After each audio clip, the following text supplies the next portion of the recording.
แห่งธรรมะก็ได้มาพบมาปะกับป่อออกแม่ออกญาติโยมอีกเช่นเคยเป็นประจำ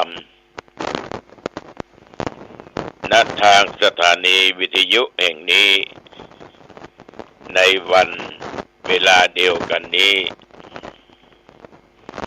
เป็นเวลา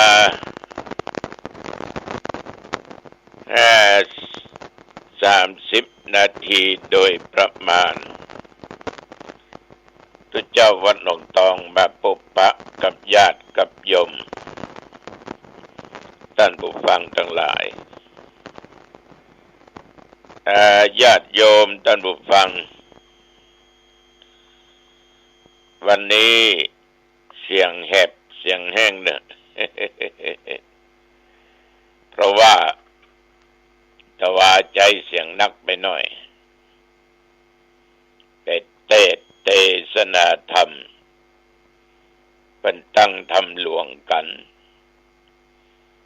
ที่วัดสี่เกิดตำบลยุวาอำเภอสันปะตอง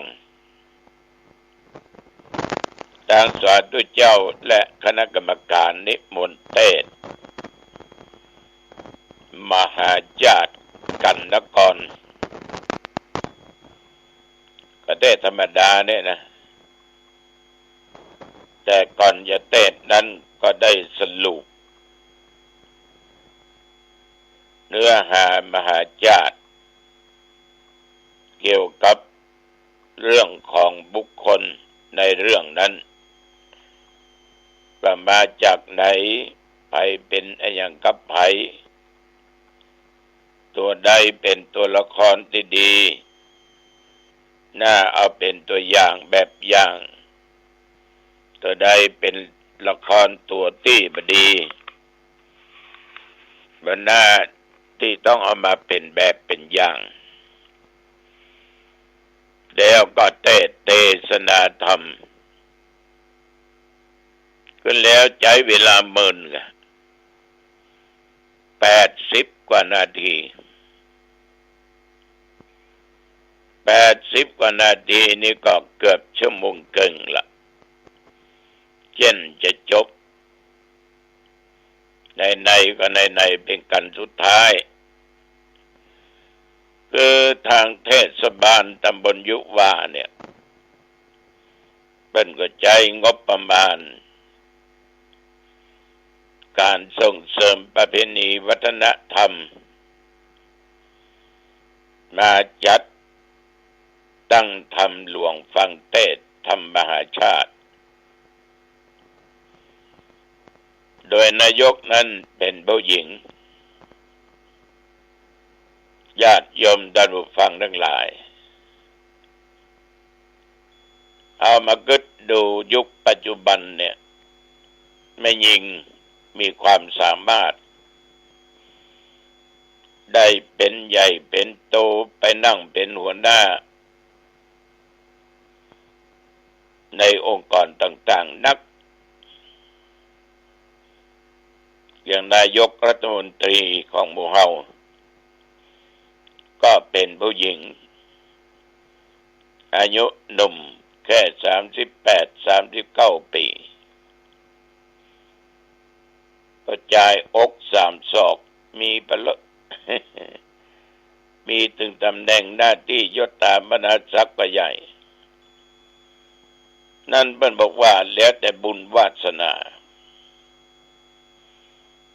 ดังคำว่ารูปสวยโรยทรัพย์นับวิชามารยาทชาติผู้ดีแต่มาได้คนใดเข้ามาเป็นว่าไปก็ตามแต่มาก็ถือว่าท่านเหล่านั้นเป็นคนมีบุญมีวาสนาเรื่องอื่นๆเรื่องกรรมเรื่องเวรเรื่องอย่างนั้นเอาบ่อู้ถึงก็แล้วท่านนายกก็เป็นผู้หญิงได้จัดสรรงบประมาณมาจัดตั้งธรรมหลวงกันเป็นแห่ขบวนกัน แม่บ้านพ่อบ้านแต่ละบ้านในตำบลนั้นร่วมกันมีจางมีหยังตอยมีรถมีลามีบุคคลที่แต่งตัวเป็นพระเวสสันดรนางบัดดีเจ้าจลีกันหาพามชูชกนางอมิตตาการเหล่านี้เป็นต้นบรรยากาศญาติโยมฟังเทศน์ดีมากๆตั้งอกตั้งใจฟังพระเจ้ามาเทศน์กุตนกุองค์ก่อนที่จะมาจะเทศน์ก็กันที่12คือกันชกติพระเจ้าวัดป่าม่วงอำเภอแม่ริมจังหวัดเชียงใหม่เป็นองค์เทศน์กันมหาราชพระสวัสดิ์เจ้าแบงค์วัดหางดงบ้านดงมาเทศน์ก่อนตุเจ้าแบงค์เทศน์ก็ตุเจ้าจากหนองตองไปเทศน์อยู่วัดอินทาภิบุญหนองไคร้ขอบใจต่อญาติต่อโยมต่อท่านสาธุเจ้าอาวาสแต่วัดนี้มีตุเจ้าอยู่ตนเดียว วัดกว้างวัดใหญ่วิหารนั้นเป็นวิหารเก่าแก่ที่ครูบาเจ้าสินธรรมเพิ่นไปบูรณะไปกึศไปสร้างแผงไว้เพิ่นก็รักษาไว้อย่างดีใจเดียวฮะตั้งทำหลวงน่าเสียงเลยแหบเลยแง่งไปก็ฟังเอากันเนื้อหาสาระแห่งพระธรรมก็แล้วกันนะเอาละต่อไปนี้เอามาไหว้พระสวดมนต์ตั้งจิตถวายเป็นพระพรชัยแด่สมเด็จพระเจ้าลูกเธอเจ้าฟ้าพัชรกิติยาภากันต่อไปอรหังสัมมาสัมพุทโธภควาพุทธังภวันตังอภิวาเทมิกราบพระพุทธสวาคาโตภควตาธัมโมธัมมังนัมมัสสามิกราบพระธรรมสุปฏิปันโนภควโตสาวกสังโฆสังฆังนัมมามิกราบพระสงฆ์นะโมตัสสะภะคะวะโตอะระหะโตสัมมาสัมพุทธัสสะนะโมตัสสะภะคะวะโตอะระหะโตสัมมาสัมพุทธัสสะนะโมตัสสะภะคะวะโตอะระหะโตสัมมาสัมพุทธัสสะพุทธังสรณังคัจฉามิธัมมังสรณังคัจฉามิสังฆังสรณังคัจฉามิตุติยัมปิพุทธังสรณังคัจฉามิตุติยัมปิธัมมังสรณังคัจฉามิตุติยัมปิสังฆังสรณังคัจฉามิตติยัมปิพุทธังสรณังคัจฉามิตติยัมปิธัมมังสรณังคัจฉามิตติยัมปิสังฆังสรณังคัจฉามิอิติปิโสภะคะวะอะระหังสัมมาสัมพุทโธวิชชาจารณะสัมปันโนสุขโตโลกวิโตอนุตตโรปุริสธรรมสารถิสัทธาเทวมนุษย์สานังพุทโธภควาติยันดุลนิมิตตังอวะมังคะลัญจา โยจะมานาโพสกุนัสสะสัทโธปะปะกะโหตุสุปินังกะกันตังพุทธานุภาเวนะวินาสเมนตุสวากขาโตภะคะวะตาธัมโมสันติติโกอะกาลิโกเอหิปัสสิโก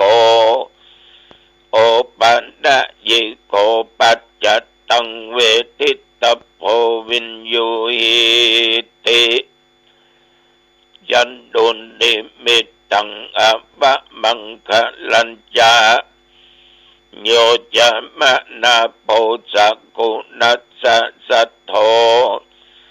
ปะปะกะโหตุสุปินังอะกันตัง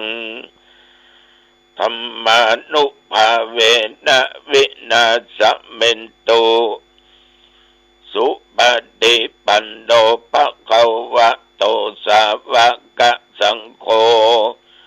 อุจุปฏิปันโนภะคะวะโตสาวกสังโฆยายะปฏิปันโนภะคะวะโตสาวกสังโฆสามิจิปฏิปันโนภะคะวะโตสาวกสังโฆยะติตังยัตตาริปุริสายุคานิอัตถะปุริสปุคลาเอสะภะคะวะโตสาวกสังโฆอาหุนายโยปะหุนายโยทักขินายโยอัญชลิกะระนิโยอนุตตรังปุญญเกตังโลกัสสาติ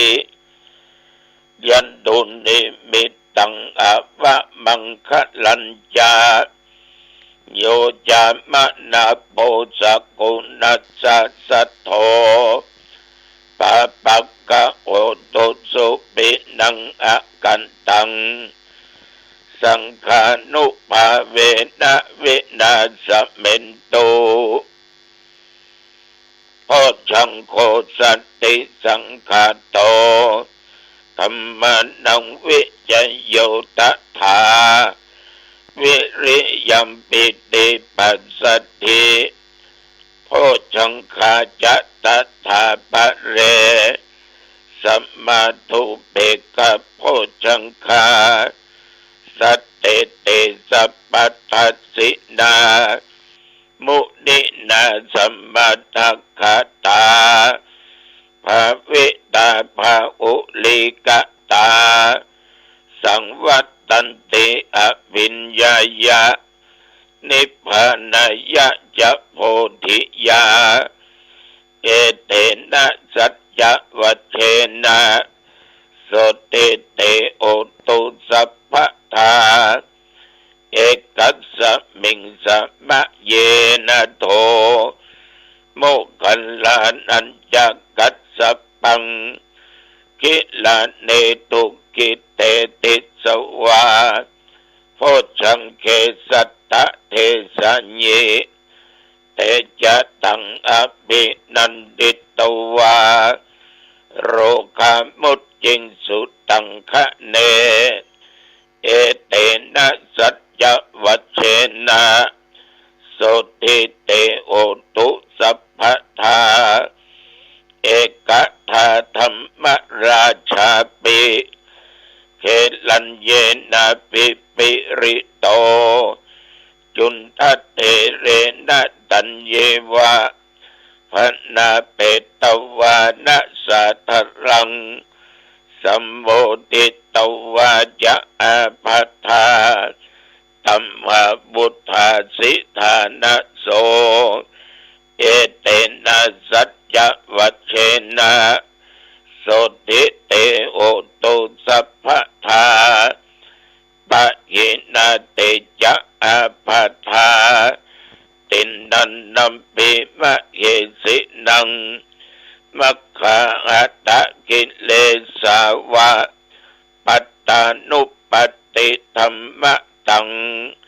เอเตนะสัจจวัชเชนะโสติเตโอตุสัพพทาภวตุสัพพมังคลังรักขันตุสัพพเทวตาสัพพพุทธานุภาเวนะ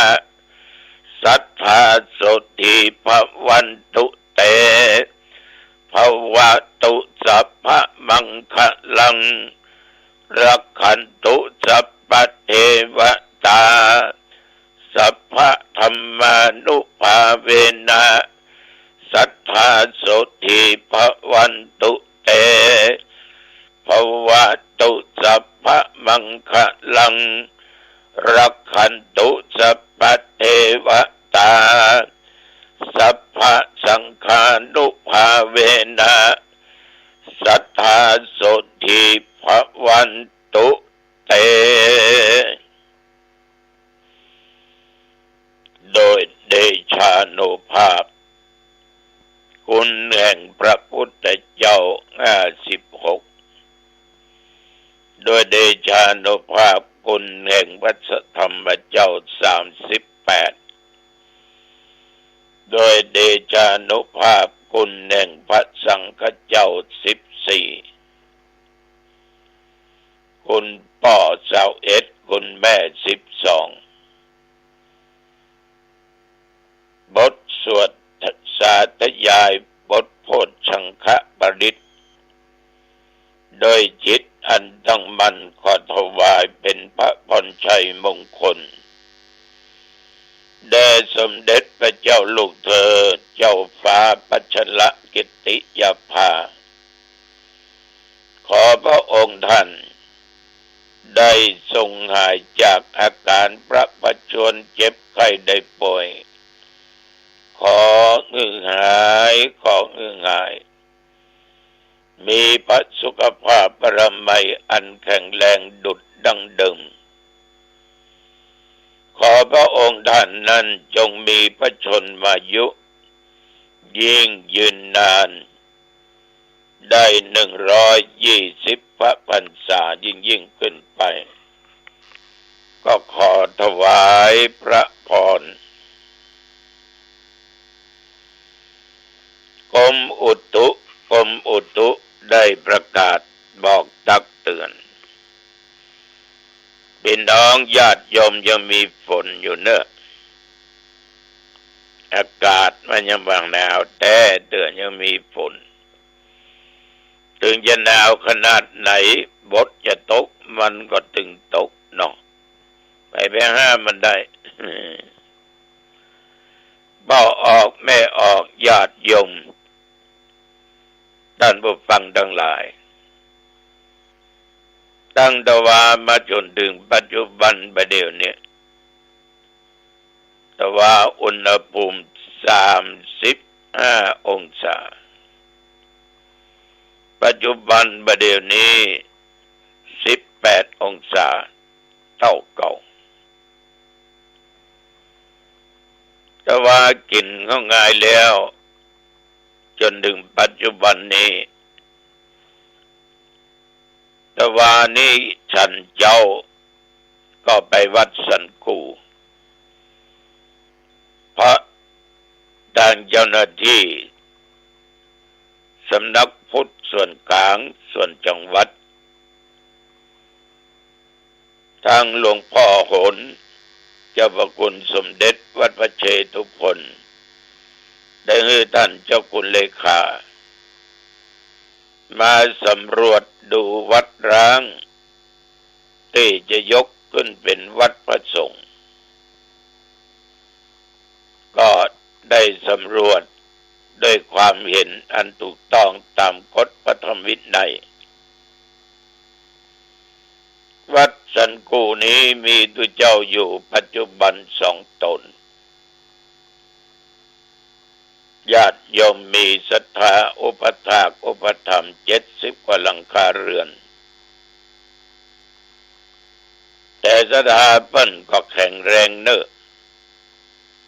70 80 หลังคามีการมีงานมาถึง70 หลังคาบางบ้านศรัทธามีเป็น300 400แต่ศรัทธาบ่นักมาวัดมาถึง50หายไปถึง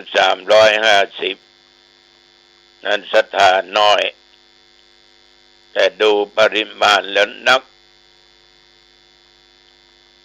จะกินจะทานอย่างเนี่ยมาวัดแต่น้อยเดียวแต่วัดสันกูนี้70มาทั้ง70ร่วมจิตร่วมใจสมัครสมานสามัคคีความเข้าใจความสามัคคีทำเกิดที่ไหนความเจริญความสำเร็จเกิดที่นั่น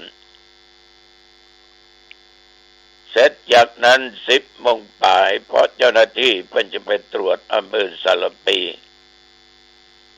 ก็เลยไปงานสืบชะตาฉลองพัดของสวาตุเจ้าเจวัสลีต้นเฮือดหรือวัดเทพประสิทธิ์วัดของท่านพระครูเทพพระวงศ์ประสิทธิ์ว่ามีท่านเจ้าคุณ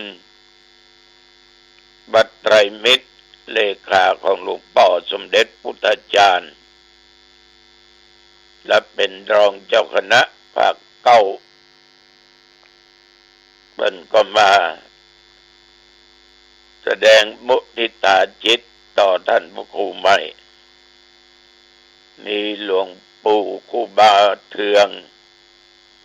นาถศิโลวัดสลีบ้านเด่นอำเภอแม่แตงท่านครูบาเจ้าก็มาก็เจริญพุทธมนต์สืบปุราญาตาเสร็จเรียบร้อยก็ฉันเพล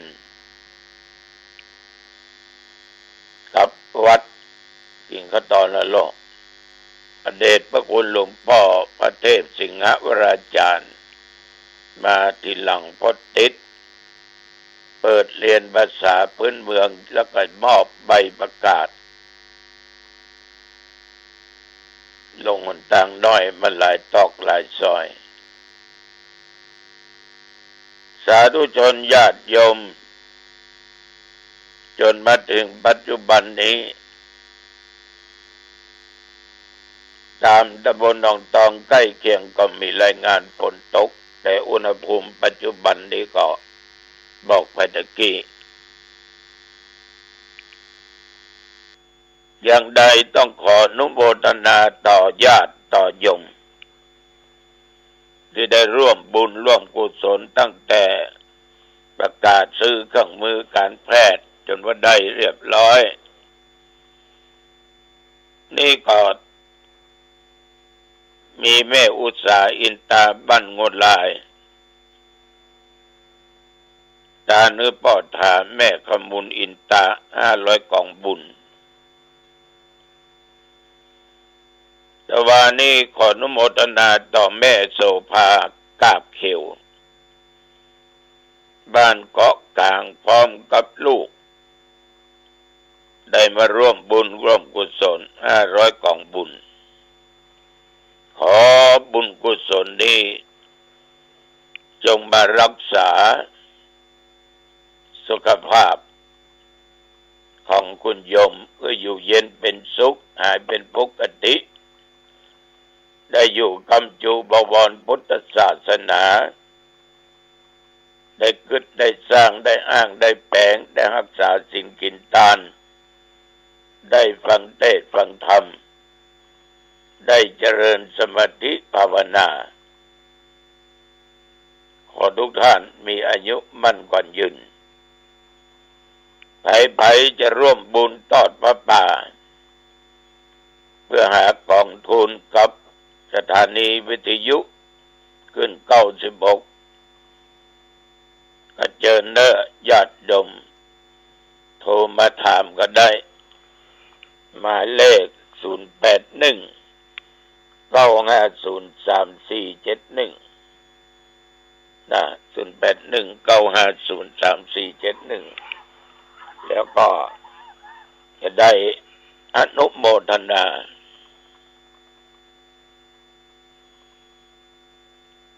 เรื่องจิตเรื่องใจของคนเราเนี่ยญาติโยมเป็นสิ่งที่สำคัญจิตที่เคยฝึกจิตที่เคยขัดเกลาอย่างกิเลสอาสวะกิเลสทั้งหลายแหล่เหล่านั้นมันเหมือนเปอะเหมือนตมเหมือนเหงื่อเหมือนไข่ที่